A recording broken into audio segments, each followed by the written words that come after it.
warahmatullahi wabarakatuh. Bismillah walhamdulillah wassalatu wassalam ala rasulillah sayyidina wa nabina Muhammad ibn Abdullah wa ala alihi wa sahbihi wa man walah wa la hawla wa la quwata illa billah. Saudara-saudara sekalian, di mana saja Anda berada, bertemu lagi dalam channel Habib Betawi dalam konten Madza Qala Iblis, episode yang ke-23. Silakan kalian menyaksikan episode yang sebelumnya, episode yang ke-22. Klik yang di atas. Kalian bisa menyaksikan bagaimana iblis dengan anak-anaknya dan juga dengan nama-namanya dan tugas-tugasnya untuk menggoda manusia. Di antaranya yaitu ada yang bernama Kahil yang menyipati orang-orang yang duduk di majelis-majelis ilmu sehingga ngantuk. Selengkapnya silakan lihat di episode yang ke-22. Jangan lupa sebelum dimulai episode yang 23, subscribe, like, dan share. Bunyikan loncengnya agar dapat update pemberitahuan dari channel Habib Betawi. Pada episode yang 23 dilanjutkan perkataan iblis berdialog kepada Nabi Muhammad sallallahu alaihi wasallam. Kata iblis, "Wa ma min imra'atin takhruju illa qa'ada syaitan inda muakhiriha wa syaitan yaq'udu fi hijriha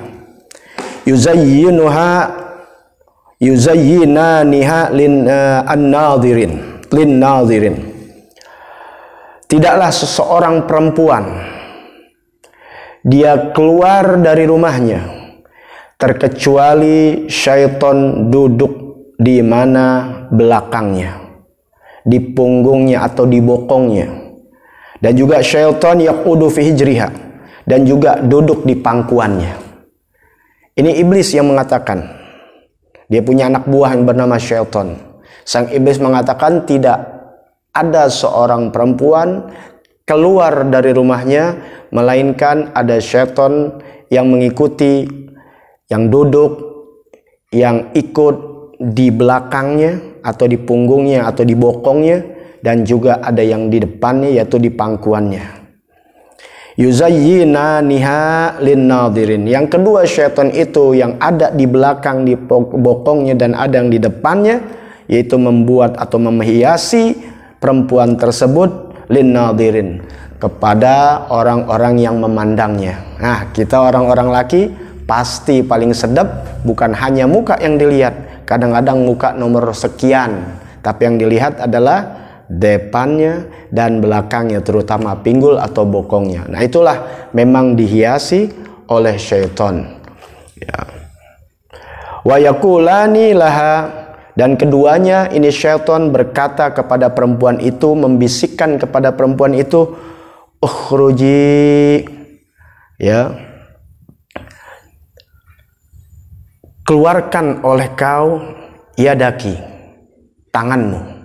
Keluarkan tanganmu, fatukhriju yadaha, dan perempuan itu mengeluarkan tangannya. Summa tubarrizu dhafraha, dan juga mengeluarkan, menghiasi daripada kukunya, memunculkan, memperlihatkan kukunya. Fatahlik, maka binasa perempuan itu.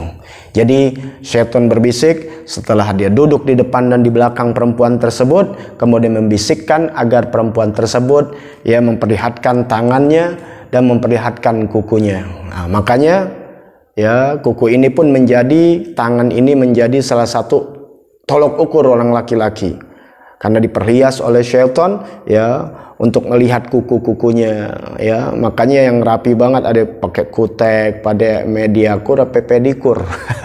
Nah, itulah yang terjadi ya, yang digoda oleh syaitan. Makanya buat perempuan hati-hati, tutuplah aurat kalian karena ada syaitan yang menggoda. Ya, maka kalau sudah demikian memperlihatkan auratnya, itu baru tangan, bagaimana fullnya, bagaimana bodinya, fatahlik, maka kata iblis perempuan itu jadi binasa. Ya, artinya dia telah dapat kemurkaan dari Allah Subhanahu wa taala. Sumagalah, kemudian iblis pun berkata, "Ya Muhammad, laisa li minal adlal syai'un, innama ana muwaswis wa muzayyin, walau kana al adlal biyadi ma taraktu ahadan ala wajhil ard mimman yaqulu la ilaha illallah Muhammadur Rasulullah." Ya Muhammad, ketahuilah, ya, tidak ada aku mempunyai sesuatu untuk menyesatkan orang. Ya, tidak ada kuasa aku untuk menyesatkan seseorang. Innama ana muwaswis muzayyin. Saya hanya tugasnya mewaswaskan dan memperhias. Nggak ada aku punya kekuasaan untuk melakukan kesesatan kepada manusia. Ingat, iblis mengatakan nggak ada kuasa dia sesuatunya untuk menyesatkan manusia. Tugas saya, kata iblis, hanya menyesatkan, hanya memberikan kewaswasan, waswas dan memperhias manusia. Laukanal adlal biyadi, kalau kekuasaan kesesatan itu ada di kekuasaanku, mataraktu ahadan ala wajhil ard, tidak ada seseorang pun yang aku biarkan di muka bumi ini, mimman yaqulu, yang dia orang tersebut mengatakan la ilaha illallah Muhammadur Rasulullah. Artinya, kalau kekuasaan Allah berikan kepada iblis, dia punya kuasa untuk bisa menyesatkan, pasti tidak satu pun yang tersisa oleh iblis, disesatkan seluruh manusia, dan manusia pasti semuanya tersesat. Tidak ada lagi yang mengucap la ilaha illallah Muhammadur Rasulullah Sallallahu Alaihi Wasallam. Nah, karena iblis tidak punya. Iblis mengatakan bahwasannya dia hanya beri waswas dan memperhias. Ya, lihat, ya, memperhias iblis ini agar manusia melihat di depannya itu sorga, kenikmatan, padahal adalah penyesatan dan adalah menjadi nerakanya Allah Subhanahu wa Ta'ala. Jadi tidak ada di kuasa untuk bisa menyesatkan manusia secara mutlak.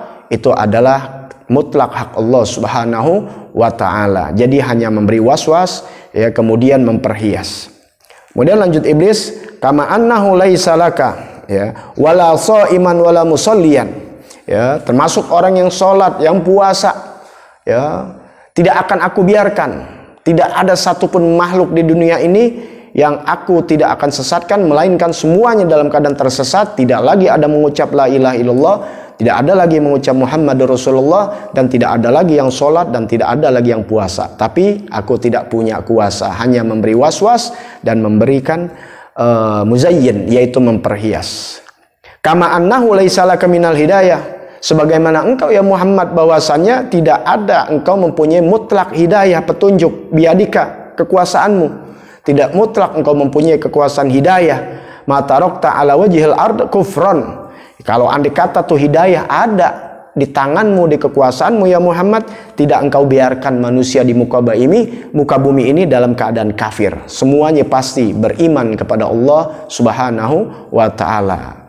Wa inna ma anta hujjatullah ala khalqi wa ana sababun liman sabaqat lahu syagawah.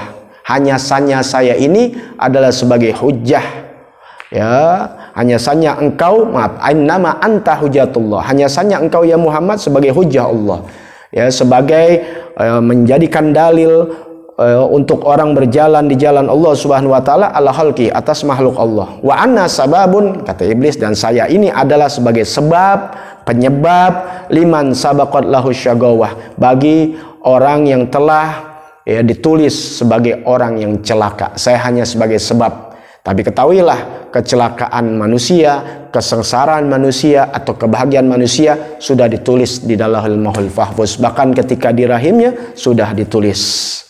Nah, iblis pun mengatakan, wasa'id man as'adahullah fi batni ummih, wasyagi man asgahullah ta'ala fi batni ummih. Ketahui ya Muhammad, orang yang bahagia adalah orang yang telah Allah bahagiakan di dalam perut ibunya. Sudah ditulis sebagai orang yang bahagia.